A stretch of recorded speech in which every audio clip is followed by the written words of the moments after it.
Once a year, the strongest, fastest, and wisest are brought together to destroy each other.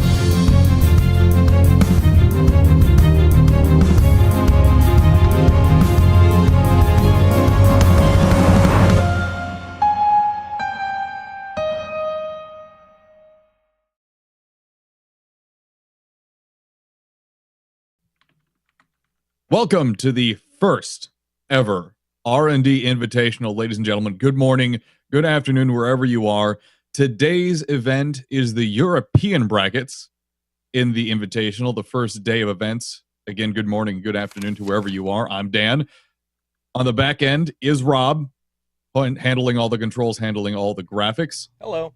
We have a very powerful day of activities for you. Our referee today is Literal Lucas. He will be managing all of the in-game events and refereeing all the matches, as well as setting them up. And today, Oracle was not available today, but in his stead, as early as it is, Imagine was kind enough to step in. Imagine, good morning to you, sir. Good morning, everyone. How are you doing today? It's pretty early where you are, but I'm glad you were able to step in. You do your own events, including your own streaming and whatnot. Not on this channel. What channel can people find you on if they enjoy your casting today? You can find me at twitch.tv/imagine42. I do fast Ryders streaming. I believe on Fridays, if you're looking for just Goyo action, on Fridays, Sacrilege should be starting their weekly VIP lounge thingy. So that should be starting this upcoming Friday. But you can come and check me out if you want to see other games as well. Fantastic. The teams are getting ready to go here. We'll be starting at the top of the hour after a quick short timeout. And then game one, the first map will, of course, be Duel at Dawn. This has been a long time coming, folks. Today, again, the European brackets. Storm Riders, the Mad Hatters, Cake, and Glowwater's Thralls all fighting to have that top spot to go against the winner of the North American bracket, Sacrilege, the Praetorians, Hydra, and Zill's Merry Men. Now, imagine you are, of course, a member of the Merry Men. Are you looking forward to going up against the Brotherhood? I am, if I'm actually playing in them. Our rosters aren't quite finalized yet. I hope to play, though. It should be quite a fun match. It's been many tournaments since I've actually participated in one of these. So, I'm looking forward to being able to play in another tournament. So, Rob and Dan, thank you very much for throwing this together. Storm Riders and Mad Hatters, the first one up today. Looking forward to seeing both of these teams. In addition, we have a couple notes that we need to go over before we get started here. First off, this is going to be the Glowwater Thralls' last competitive event before Scrimscraw hangs it up and becomes just an organizer when it comes to events. That's a pretty major thing. He has waited on this event just to participate. Yeah, it's pretty crazy to think about. Glowwater Thralls have been a staple team. They have been one of the most elite teams. They have countless numbers of victories in multiple tournaments, and it'll be very sad to see them go. So hopefully they'll put together one last hurrah here. Yeah, absolutely. Do you see the Glowwater Thralls functioning actively as a competitive team without Scrimscraw at the helm? I do if they can really, if they really want to, but when your top guy, your leader, the guy who kind of rallies everyone together leaves, it can be a little bit tough. They have a lot of other good players, so hopefully they'll continue on, but it just won't be quite the same. It's like a football team that suddenly loses their star quarterback or star coach, or whatever you want to call it. Our first matchup, once again, Storm Riders versus the Mad Hatters. Mad Hatters had a bit of a stumbling block during the summer season where they had to completely recompile their team from almost scratch, it seemed. Imagine you actually broadcast a lot of that happening when you were broadcasting your side of the Hephaestus Challenge. Can you tell us more about what happened with the Mad Hatters and how they've come back into their own, into their strengths, that they've been able to make it to this tournament, this event? First of all, they were a little bit unfortunate in a couple of matches. They had some disconnect issues at times. They also tried to bring Squid at one point, which didn't really work out. I think the Mad Hatters were on your side, though, weren't they? I believe were the I Mad think it Hatters? was, No, the Mad Hatters were on your side. No, the Bully Boys were on my side with Gilder and Brick. Do I not remember the Hephaestus Challenge that badly? Wow. Yeah, I'm pretty sure the Mad Hatters were on your side. Apparently, I need to do my own homework. Oh yeah, right. Because the Mad Hatters had to sit out week 3. I remember that. Okay, Mad Hatters had to sit out week 3. They lost their both of their pilots that week. Right. Right. I had Bully Boys on my side. You had me going for a second. It's kind of like the same collective, right? It was a lot of events going on at once. And thank you, Alistair, one of the organizers from the Hephaestus Challenge, in our chat. Yeah, the Mad Hatters were actually in the Hammer division, if I remember correctly, but they did have to sit out week 3. There were issues going forward with what was up with the Mad Hatters. From what I know on them, Torizuki and a few of the other pilots that had come into the Mad Hatters helped reconstitute the team from what was left of their rosters. They were able to actually make a pretty decent dent in the second half of the Hephaestus Challenge. I forgot to turn off the in-game audio. Hopefully people didn't hear that. Thank you, Rob, for fixing everything. We are getting the team set up here. Once the top of the hour hits, they will have 2 minutes to get their loadouts in order. And then it is go time. Again, the first map, Duel at Dawn. Ryders versus the Mad Hatters. This is a map that the Ryders have absolutely excelled on. This one and Paired and Rumble, I believe, are some of their favorites. Imagine, what do you see happening with the Ryders ship loadouts? What do you see them taking in this? Duel at Dawn is now. First of all, it does have to be noted that they did change the spawn system at Duel at Dawn. Used to be able to spawn everywhere on the map, so you could basically wherever the fight was, you could spawn right back into it, or you could be like, hey, let's regroup, let's spawn on the other side of the map. They did change that.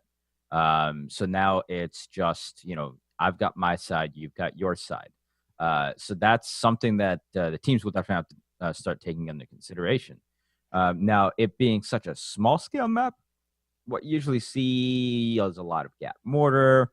At most, you might see like a Hades here and there, but there's oftentimes like a lot of Pyramidian goldfish kind of combinations going on. It's not really a map where you pull out a galleon, for example. Maybe some junkers, but generally, I think it's going to be a pirate type matchup. Going to be a close range. Going to be a up in your face. At least that's what I hope for on this map usually, because that's really what it's best suited for. A lot of wreckage you can kind of hide behind and do this little ring around the rosy around. But it's a pretty straightforward map because it's so small. Do you think we're going to see the LibGTK coming out of this situation? That is quite possible. We see that ship quite often from their side. So, it's hard to tell how exactly the meta has shifted. I don't know how they're going to incorporate Banshees, for example, which got a huge buff in this last patch as well. So, maybe you want to bring a junker with, a couple of Banshees on one side. I'm not quite sure. I haven't seen how these competitive teams have really tried to incorporate that, or if they're just going to go brute force, gap mortar up in faces once again. Absolutely. On the other side of things, the Mad Hatters, we don't see any of them yet in the lobby.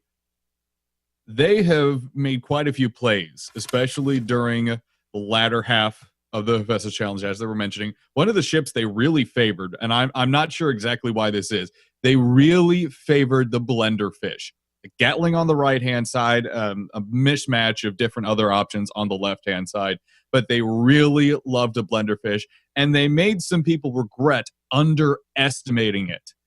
Going into this matchup, knowing how up in your face and how absolutely intense the Ryders can be, do you think the Gents and the Mad Hatters might continue pushing that, Imagine? Do you think they might hold on to the blender fish? It is admittedly a very good close-range ship, but it might lose out a little bit compared to a gap mortar. I mean, look, and especially on this map, you know this map, it's so much debris, and you can start smacking people into the ground, and just with the blender fish, you can do that. Now, I will say that if it's double Pyramidion, however, do you really want to take a blender fish against that? It's unless you can get into the side or the back of that of a pyro like that, blender fishes aren't going to do all that great because they're going to be hitting too much hull and not popping that balloon fast enough. So whether or not they're going to take it, it's such a risk. I think you usually, if it's like double pyro, you'd more likely see a Hwacha here. But if they're bringing something not double pyro, I go for it. Bring that blender fish. It'll lock one of those ships out, and you can start bumping them to the ground, and hopefully finish them off with your other kill ship, which looks like for them it's going to be a pyro this time around. They are taking goldfish here. Charon skiff. It's going to be a flat. That's a joke. That's not real. It's got to. That's not real. That's got to be their. How you can look your loadouts. That's your C loadout. That's the one where you. Yeah, that's the one you just have on the side. A flagfish is not something they're going to take onto Duel at Dawn, I hope. Unless they know something I don't, in which case I am all for seeing what a flatfish can do. This is people's chance to really bring their A games. I highly doubt they're going to take something as unconventional or as risky as a flak. We'll get to the actual loadouts here, of course, once we get in game. One thing, speaking on carronades, that we've seen a couple teams take and a couple teams actively use to great success is a double Caro front Pyramidion. A lot of people wonder, okay, well, where's your hull kill there? Where's your ability to actually stop a ship in its tracks? Yep. The ground does a really great job when you have two different barking dogs loading into a ship repeatedly over and over and over again. It can be so dangerous. And of course, if if you have grease rounds going or something like that, and you're popping into the balloon and the balloon's dead, all that damage is transferring to the hull, even though it's the modifier it doesn't make it do full damage. You're going to be whittling down quickly. Now, with a good engineer, depending on what kind of ship you're on, you can counteract that for a long time. But we've seen double carronades throughout the ages. I mean, I remember the Wolfpack taking them in Parent Rumble matches all the time. There you go. And again, if you take other ammos too, other than just greased, let's say heavy clip, for example, you could be taking out components as well. The heavy carronade is well known for being able to snipe out those medium guns at a half decent range. The light carronade doesn't have quite the range, but still the principle is the same. You can pinpoint those components you want to break and rip them apart. It's really easy to get disables with that carronade at the close ranges you're going to be engaging at. So there's a lot more flexibility to the carronade that I think some people realize. But again, we'll get into that here as soon as the game begins. Just a few moments off from the first matchup here. And I'm looking at these ship loadouts. Sorry to cut you off. No, that's fine. That's fine. Dan Invitational 2014. We are so excited. We're going to take a quick 1-minute timeout, and then we'll be good to go.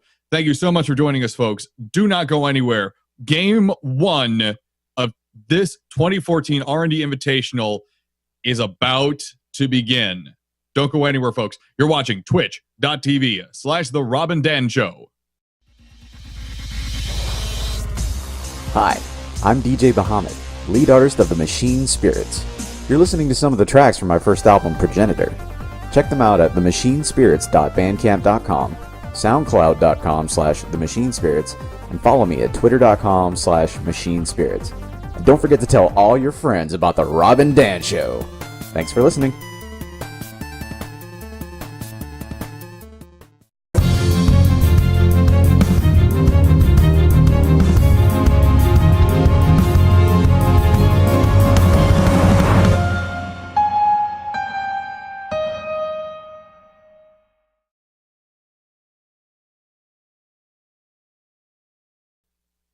Alrighty, folks, we are getting started right now. Lucas is going to let the teams know they now have 2 minutes to finalize their loadouts and ready up for game 1 of today. And by finalized loadouts, we'll see if they actually take what they have, because we'll see. I mean, there's a squid, there's a flackfish, and a double Hades pyra, and another goldfish. And did I happen to pop into some alternate dimension, Dan? Am I alive? Is this a fever dream right now? I'm not exactly sure. We'll see. We'll see here once we get in game. I mean, look, if you take a look at it, I can see kind of what the point of the Mad Hatters is. You know, you got double Hades to take out, Hall from long range, and then follow it up by the flak. But now it's Galleon. I don't. They're going to be changing it constantly. Well, I mean, blue side's staying the same. Okay, there we go. There. All right, things are making a little bit more sense. Yeah, now. Lucas, can we please confirm in game that the timer for the ready has started, please? Yeah, I think we'll have to wait until we get into game to actually start looking at these loadouts, because they're trying to they prepared these ahead of time. They're probably trying to throw each other off a little bit. Yeah. Well, Ryders have readied on up, so looks like they're good with whatever they're going to be using. Mm-hmm. As it's we all get a galleon goldfish. I don't imagine Losi actually taking a galleon in this situation. This is Duel at Dawn. This is a very short range map. Now, I will say that because of the change in spawn, you can get away with getting a galleon, because if you just set up on your own end, the other team, they actually have to come to you again, rather than, if they die, they can just spawn upon yourself. So I think it's a lot more viable just in that manner. And old school Duel at Dawn fights went like this quite a lot. When like Polaris, not Total Biscuit Polaris, but when Polaris, the Russian clan, was around, you saw these long range sniping. Basically, it was from shooting from rib to rib. That was basically what was going on. All right. Unfortunately, we had a disconnect there. Oh, thank goodness. Mitza is back. They need to ready up absolutely immediately. They absolutely do so. Game 1 is underway. The first map, Duel at Dawn. Imagine, can you tell us some more details about Duel at Dawn? Yeah, I mean, as we see, it's as we've said, it's a small map. So much wreckage going on. A lot of. It's actually one of my favorite maps. You've also got wind blowing, so that can really mess you up, because your ship will get blown off by the wind. You've also got clouds that roam across. So there's a lot of ambush potential, and we'll see if the teams make use of that at all.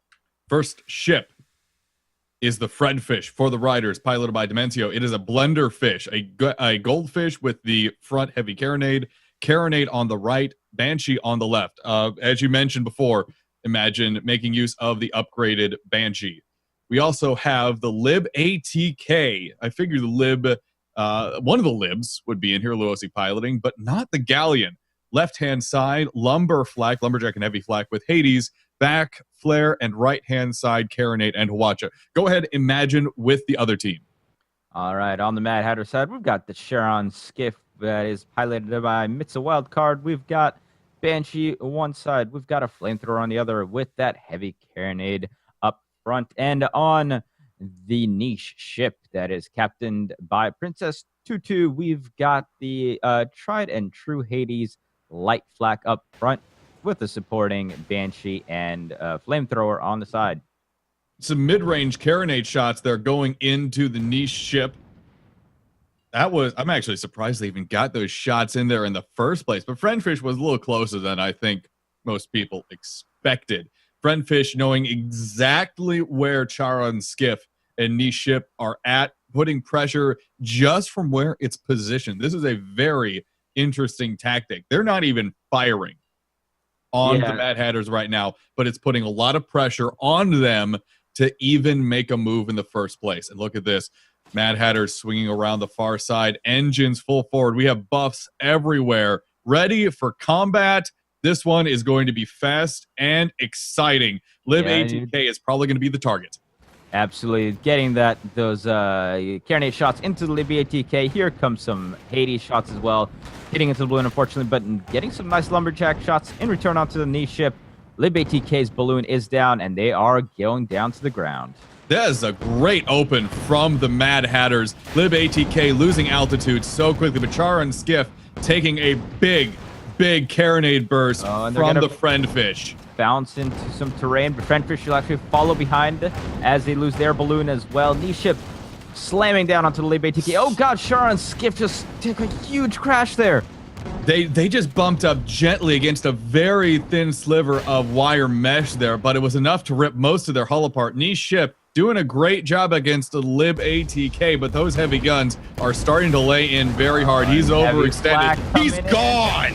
Boom, and there go the fireworks, taken for the first kill, and there is the firepower that a Galleon can pump out. They survive the onslaught from that Tyra and just dish it right back at him. Now, Charon Skiff is about to meet the same fate here in just moments, I think. As about to head up the river Styx, as one might say. Yeah. Oh, they're bouncing around now too. This is such. Oh god. Now all their momentum is cut.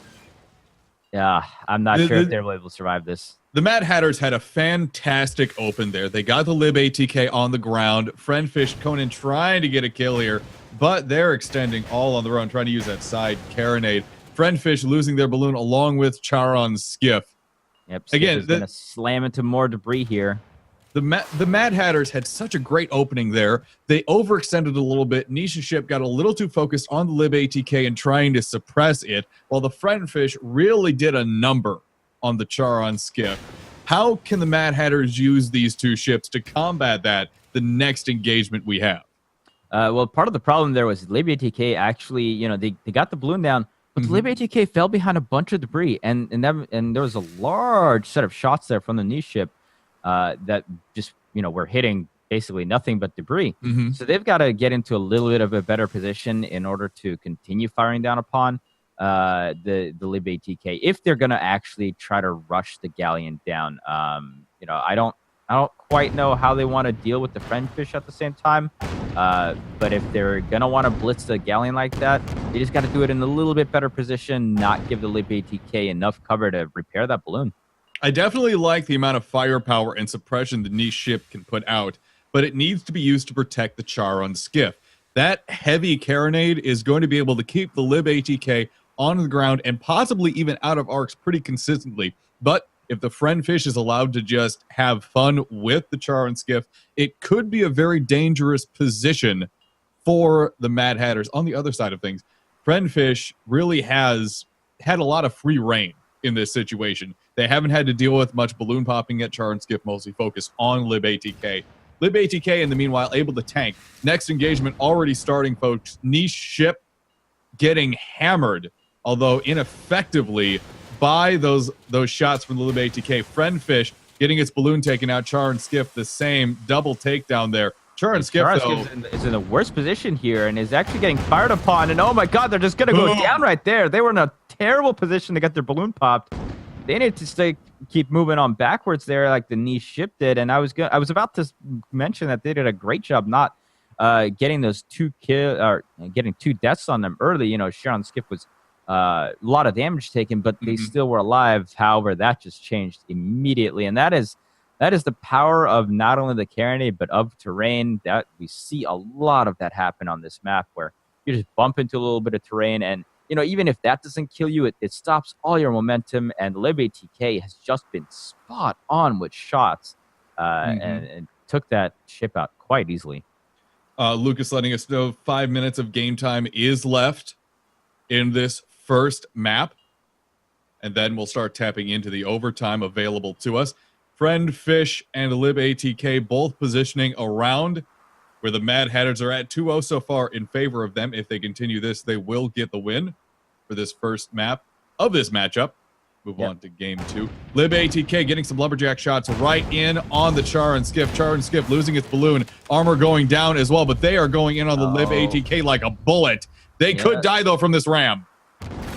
They do get their armor back up in time, so that's good. Sharon Skiff has closed the distance all the way, so they're within that arming range. But now Friendfish is actually getting on the back of Sharon Skiff as well. Niche ship trying to, you know, get Friendfish down there, but missing so many Hades shots. Now Sharon Skiff is bouncing around down here, and they will probably get taken down in a very frustrating manner once more. And this just has not gone the Mad Hatter's way at all. You know, it's whenever they've had the opportunity, they've been missing shots. That almost reeked of desperation there. I understand what the niche ship was trying to do, but the suppression that it can put up with the Hades flak is simply not enough to deal with these Ryders. They engage too quickly and too harshly to even consider trying to get any kind of major suppression going on.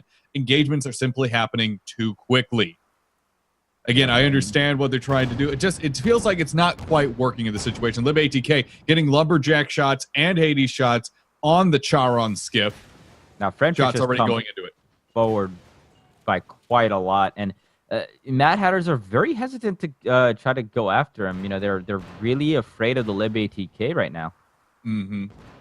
Well, it makes sense. They have a lot of heavy guns on the Lib ATK, and it can tank a lot of damage. The Galleon, a very large ship, but the real winner in this game so far is that heavy carronade that we've been seeing. The heavy carronade able to absolutely rip balloons apart in any kind of engagement. It's so dangerous.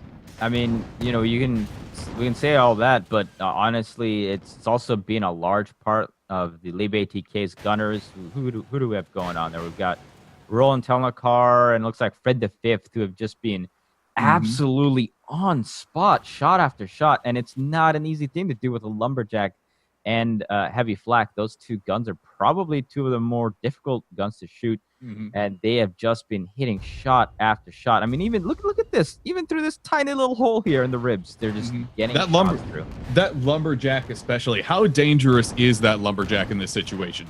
Oh, absolutely. If you can hit with a lumberjack almost on any map, then you're going to be doing well. But once again, on a map that's full of debris like this, if you hit 3 shots with the lumberjack, you're going to get that that balloon down really quickly, get him bouncing around in debris, and then you're going to be hitting that hull really hard as well once you continue hitting the pop balloon. 1 minute of time remains in this regular game, and then overtime does begin, but it looks like we may not even tap that yet. Lib ATK going right in. Look at this maneuver. Friendfish going to go in on a pinch maneuver with Lib ATK on the niche ship. Oh, no, wait, no. Friendfish is actually going straight on Charon Skiff in this situation, taking him out. Lib ATK is getting their balloon knocked down, though, and this is a little bit of a difficult position for them, but Charon Skiff is going to, oh, my God, absolutely getting hammered here. Bounces along some more debris. Niche ship got totally taken out of the game by a Hwacha shot and going the other direction, and they just blitz down Charon Skiff here. This has just been, like, mwah, by the Ryders. It's a clinic of how to destroy ships in this game. Niche ship floating well above the engagement, not feeling comfortable even looking at this fight. Tough situation for the Mad Hatters here. They're really going to need to bring it up a notch in game number 2 of this matchup. Yeah, it's just Mad Hatters have just been disoriented this entire time. It's they've just not been able to get their act together. Hopefully we'll get a better game 2 from them, but this has just not gone their way at all. And all those rush strategies that they were thinking of, it really seems like they were going to focus on the Lib ATK. All right, get that ship down as quick as we can. It just hasn't worked out. And now Niche ship is all the way across the map, and Sharon Skip just spawned on their own end. Shara and Skiff well separated from their ally in this situation. Speaking on the disorientation that we see from the Mad Hatters, this isn't uncommon for a lot of teams.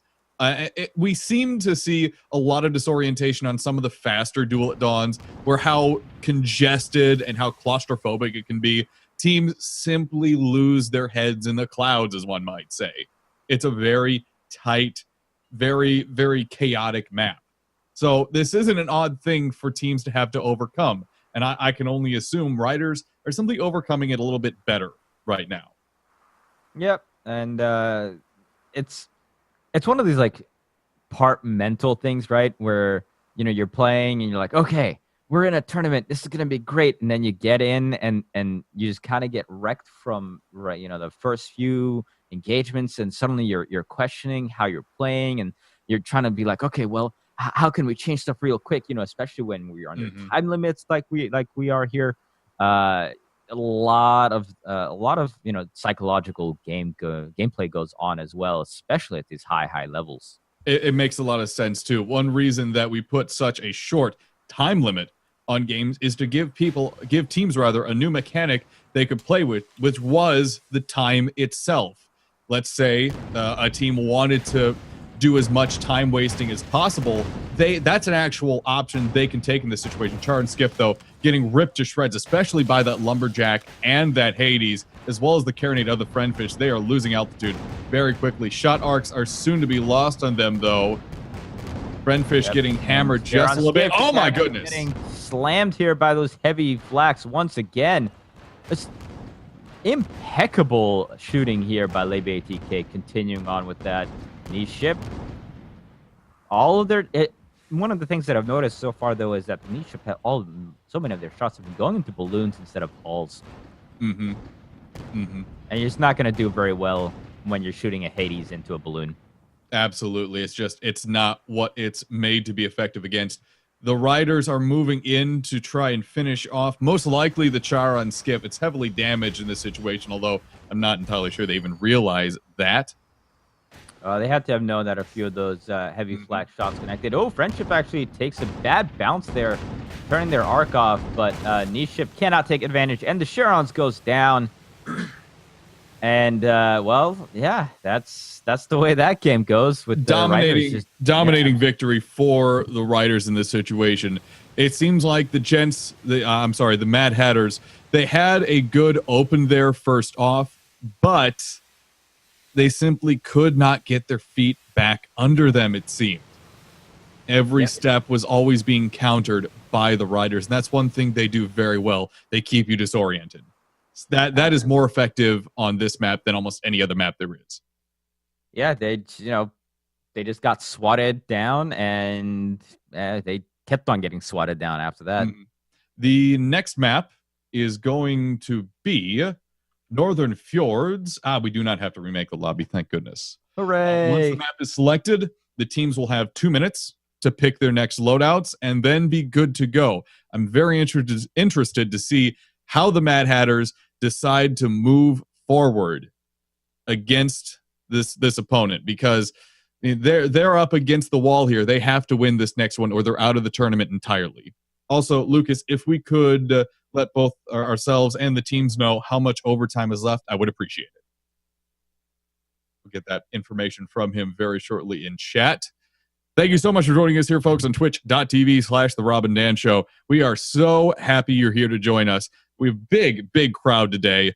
Hopefully you guys are enjoying all the fancy new graphics that Rob took the time to make. Hopefully you're enjoying all the teams that were willing and able to show up. Again, we had over 20 applications put in. 20 applications. Yeah, for this event. People were excited, definitely. Mm-hmm. Lucas, go ahead and just round that up to 7 minutes left. That's okay. Let's not get too incredibly nitpicky here. Just 7 minutes of overtime left right now for both these teams.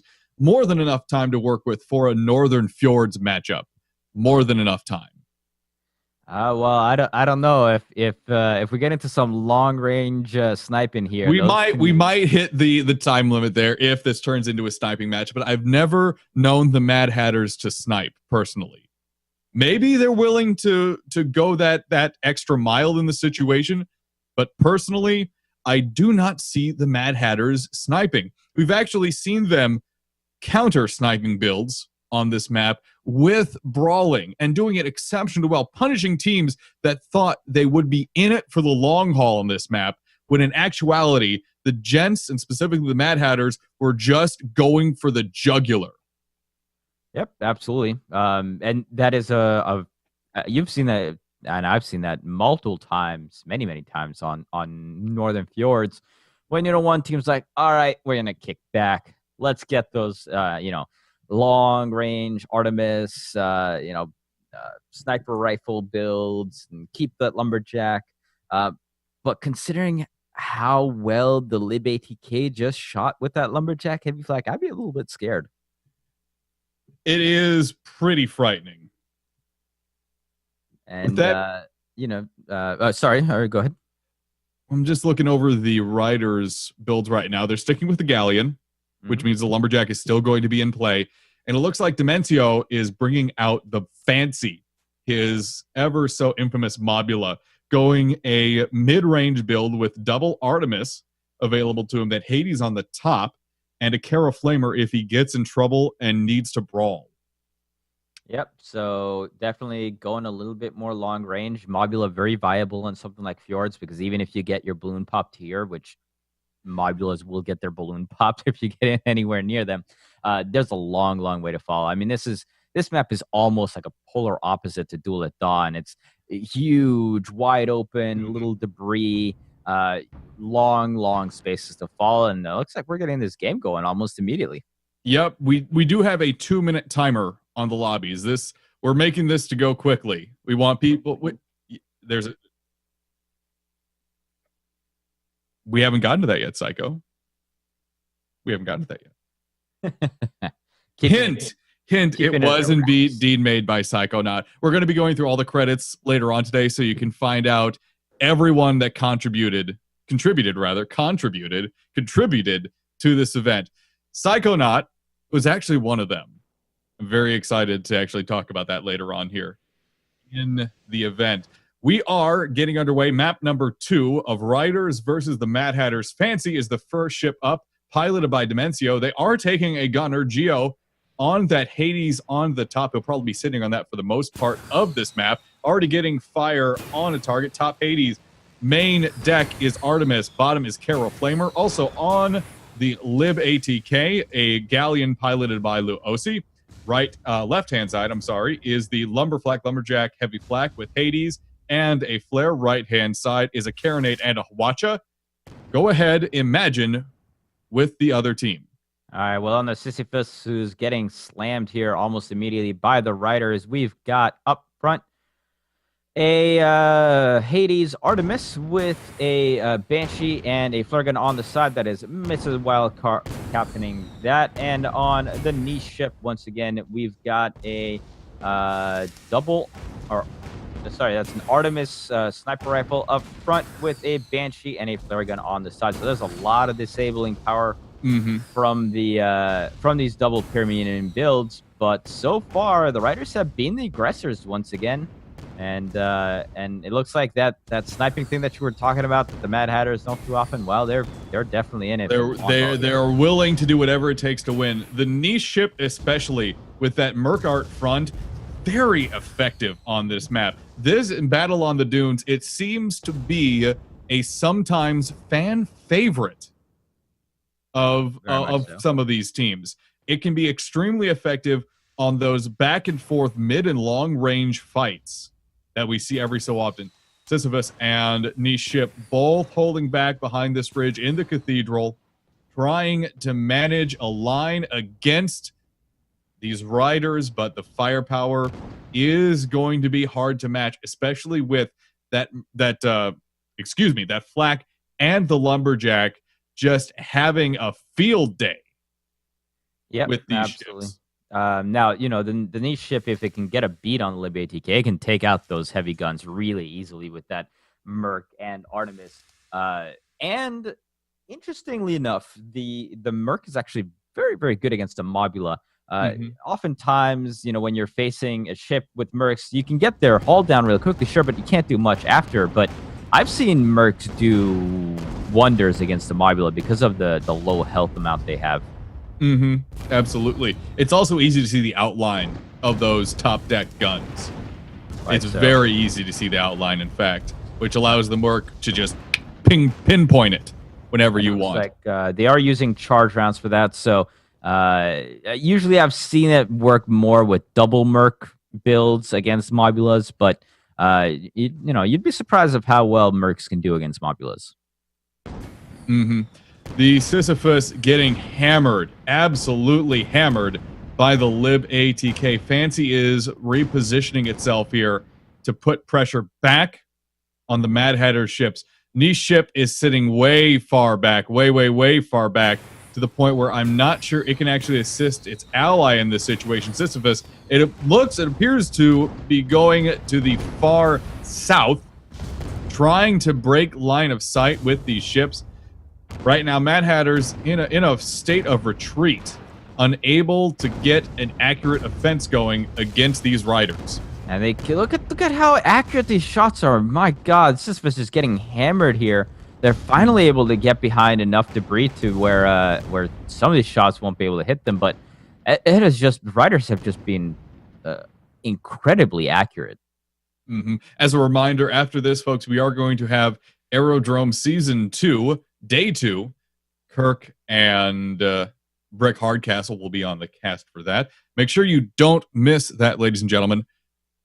In the meantime, Lib ATK and Fancy are both flanking this Mad Hatter team, pinching them on an exposed edge of the cathedral, not giving them a lot of movement space. Niche Ship could lose their balloon here. Sisyphus getting hammered as well. Lib ATK does have a fire they have to deal with, but that's the extent of their problems. Fancy getting great arcs on the Sisyphus, loading shots right into their side, giving them no opportunities to dodge these shots at all. They're losing engines very quickly. Armor is down. Hull is being ripped to shreds. Sisyphus could go down here once armor break happens again. It's not happening just yet. Fancy appears to have a little bit of trouble there, but there it goes. Yep, there it goes. Now, if T2's Pyras turned on a dime immediately when the Fancy came around the side, they could have done something, because if nothing else, that Pyra could just try to ram the Fancy, which it looks like it's what it's going to go for here. The two rider ships are incredibly split up, but looks like Fancy's gonna keep on backing up here. We'll see if the Niche Ship can get a nice ram off here, or if I don't think they have a lot of options to work with in this situation. They're just actually gonna go over them instead of getting that ram. It looks like they just get a little bit of a bounce and not quite enough by Niche Ship. The Niche Ship is now. They're in a lot of trouble here. I understand what they try to do. They try to do an up and over on the Fancy, but the upwards mobility of the Fancy stopped that from happening. And now on the exposed has side, respawned behind them, however, and Lib ATK is in no place to assist at all. They're almost all the way on the other side of the map, and they've got to hurry to get over here, and they actually finally do and connect with shots almost immediately. Sisyphus looks like he's got a beat on the Fancy, though, so maybe the Mad Hatters can pull out a kill here. Sisyphus does have great arcs on the Fancy. They need to be aggressive in the situation and deal some major damage, get a kill, because Niche Ship is going down from the looks of things, getting ripped apart by the heavy guns on the Lib ATK. Fancy has broken arcs.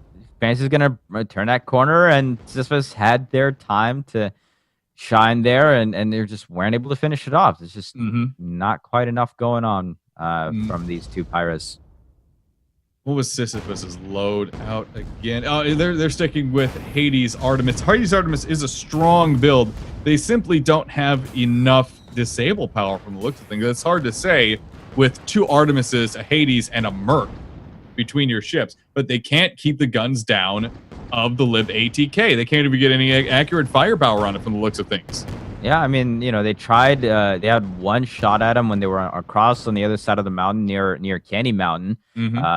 But that's when Fancy just came up from behind and destroyed Sisyphus. So, yeah, it's been just superior positioning by Ryders, superior flying, superior shooting. Mad Hatters have just gotten outplayed both of these matches and pretty strongly too. It's not even close. Sisyphus starting to lose armor, or rather lose hull.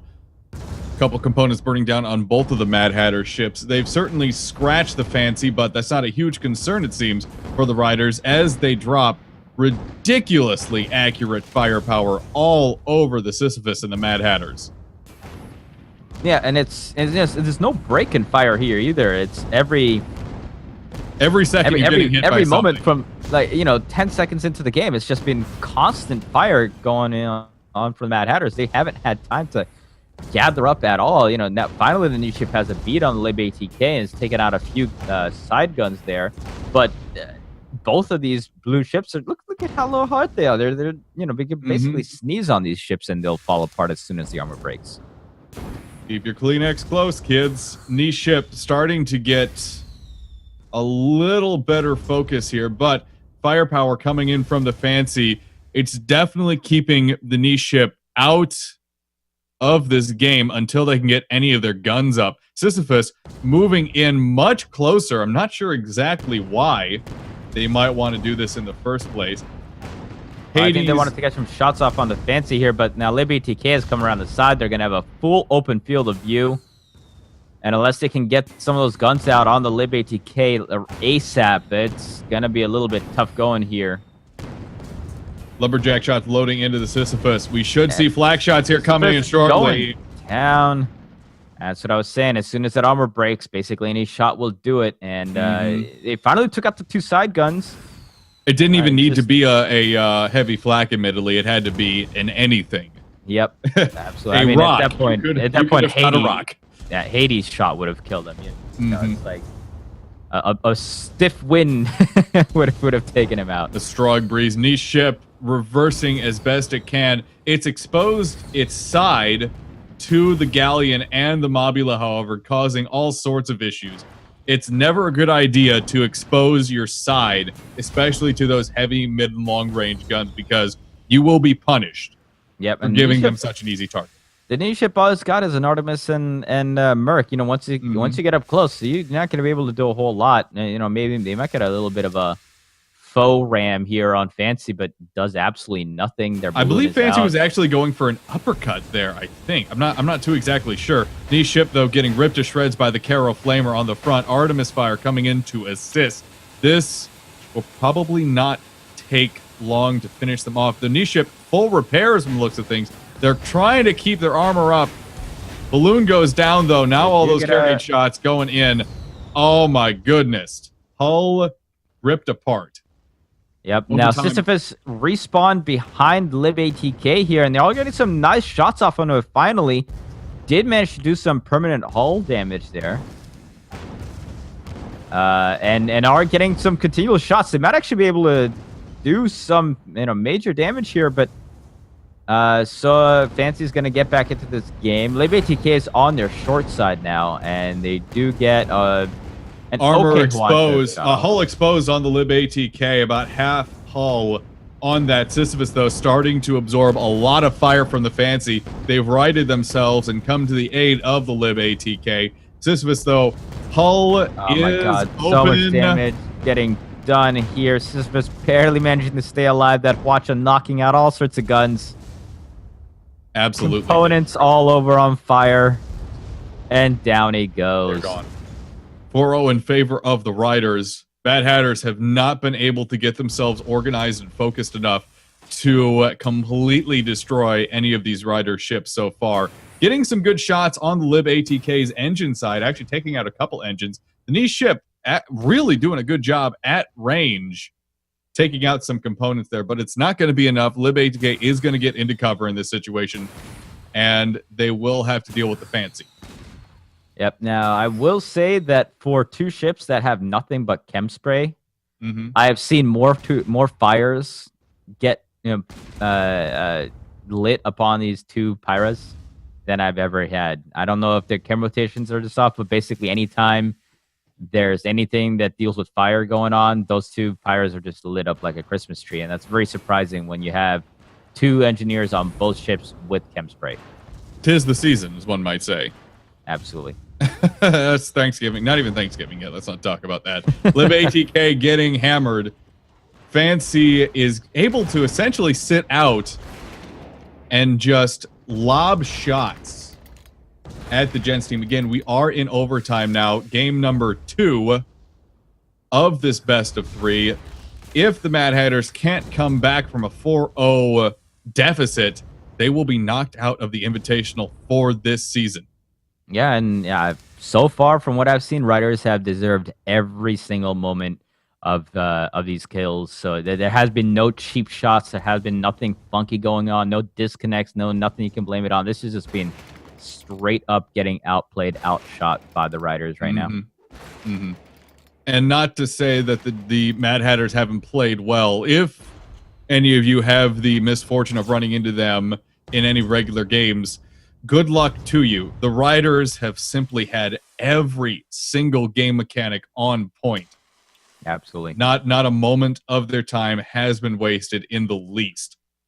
Yep. So take that, guys who claim that double Pyras are OP and it's the only way to win and it's the only ship to fly because it always wins. Take that. We've been proven wrong on both a long range and a short range on map here so far. Honestly, I was just happy to see a Blenderfish in the last game. Absolutely. Blenderfish are always fun to fly. They're fun to fly. They're fun to shoot. It's probably my favorite ship to fly. Sisyphus going in, moving in closer and closer to the Lib ATK. It's starting to lose components. Fancy and the Lib ATK both focusing fire on it. Lib ATK has not lost a gun yet. Fancy is... They just lost their armor. Oh, niche ship is right on top of them, but the Ryders going straight in on the Sisyphus, having damaged 2 of their engines. They appear to be in full tank mode, but armor burns down, hull is exposed. Flag shots not coming in just yet. Lumberjack shots still mostly being used. They just managed to get their armor up before that flak shot hit. Now, a little bump there from Fancy actually keeps the Sisyphus's arcs off there. And no, just a few more shots will finish it off here. Ooh, that flak shot just went wide. Allows the Sisyphus to get itself back up. Fancy actually taking a lot of damage now. Down to half health here. Fancy getting a little overconfident there with the niche ship, hammering it over and over again with that front end Merc art. That combination is dangerous. Fancy's armor is down once again. Their hull is not looking so happy. Sisyphus about to hit the side here and get taken down. Finish him off with a perfect 5-0 sweep twice. Moving on will be the Ryders and a very deserved match. They certainly earned it.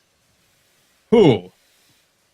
Dangerous, deadly shooting coming out from the Ryders there. Great job to the Mad Hatters. Thank you for participating in today's events. Unfortunately, you're not going to be able to go home with anything but the knowledge that you did a damn good job. Yeah, and that was almost a clinical sort of appearance there here by the Ryders. Not that I expected anything less from them. They've shown consistently that they're definitely one of the top teams in the game on a repeated basis. We're going to go ahead and take a short timeout while we set up the next matchup. It's going to be Cake versus the Glow Water Thralls. Don't go anywhere, folks. Match 2 of the 2014 R&D Invitationals here in just a moment. You're watching twitch.tv/The Rob and Dan Show.